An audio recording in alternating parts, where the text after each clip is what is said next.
Good morning. We are back with the class 11 accountancy lesson. In our last lesson, we have studied about the meaning and concepts of accountancy.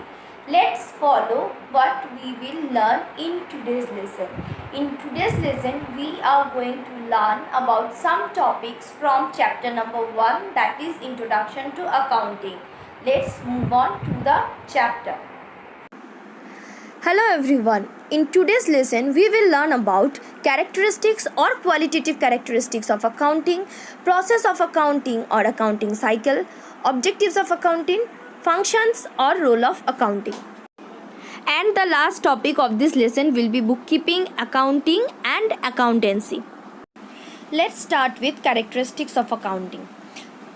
The first characteristics of accounting, as it says, that accounting is an art as well as a science. It is science as accounting is based on principles similar to science. It is art as accounting is an art of recording, classifying and summarizing the transactions and interpreting the results. As stated earlier, that only money measured events are recorded in accounting. Other than these events, there are some events which affect the business organization, but they are not recorded, such as conflict between the employees, strike by the employees, etc. etc. Now, the next characteristics is classifying. See, the business may have a definite supplier, his name is Ram. So, all the transactions related to the supplier Ram will be recorded in a separate account and grouped into a similar nature. That is what is known as classifying. The group data are known as ledger accounts. With the help of the balances from ledger accounts, the accounting process then summarizes the data into trial balance. With the help of trial balance, it prepares trading and profit and loss account, and finally it prepares balance sheet. Now this balance sheet helps in interpreting the final profit and loss and the financial position of the organization with the help of accounting. Now, discussing about the qualitative characteristics, we have the broad categories such as reliability, relevance, understandability and comparability. So, reliability expresses that the accounting information provided to the users must be verified, trustworthy, that is faithful, and neutral without any biasness.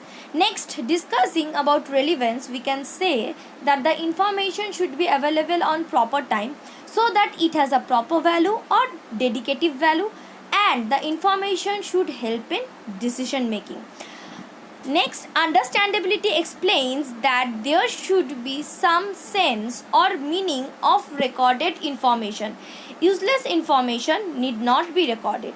Lastly, the information should be effective enough to compare different organizations for a particular period. This is the last characteristics of comparability. Our next topic in this lesson is accounting cycle or process of accounting. Describing the process, first we have to collect the transactions from the source document. What are the source documents? They are cash memo, invoice, check, drafts, vouchers, etc. etc. Then they have to be recorded in the journal or the subsidiary book. For small business like grocery shop, it can be recorded in journal, and for large business, it can be recorded into journal or subsidiary books, which can be of 8 types. The subsidiary books are cash book, purchase book, sales return book, purchase return book, bills receivable book, bills payable book, and journal proper. After recording the financial transactions in journal or subsidiary books, as the case may be, it has to be posted into ledger accounts. After posting into ledger accounts, the summarized form of the balances from the ledger accounts are recorded in trial balance, and from trial balance, trading account and profit and loss account is prepared. Finally, a statement of balance sheet is prepared, which helps in depicting the financial position of the organization. Now, to discuss about the objectives of accounting, we have in number 1, that is to keep systematic record of business transaction. So why it is necessary to record the business transaction in a systematic way? So that there are no omissions of the monetary transactions or there are no fraud with the monetary transaction. Next, we have the second objective is of calculation for profit or loss and to know what the exact profit or loss amount is. And finally, we have to evaluate the financial position of the business.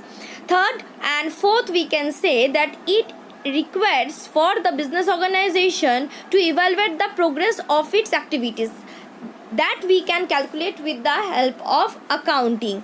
Next, it helps us to find the errors or mistake in the organization and finally inform it to the owners, managers and other parties. Next topic of this lesson is role of accounting or functions of accounting, which is similar to objectives of accounting. That is maintenance of complete systematic records. Number 2, protecting assets of business. Number 3, compliance of legal needs. And number 4, providing assistance to the management. The last topic of this lesson is bookkeeping, accounting and accountancy, where bookkeeping is a subset of accounting and accounting in return is a subset of accountancy. Under bookkeeping, we get identifying of transaction, measuring the transaction and final recording it in the books of accounts and then classifying it into the ledgers. Next step is related with the process of accounting.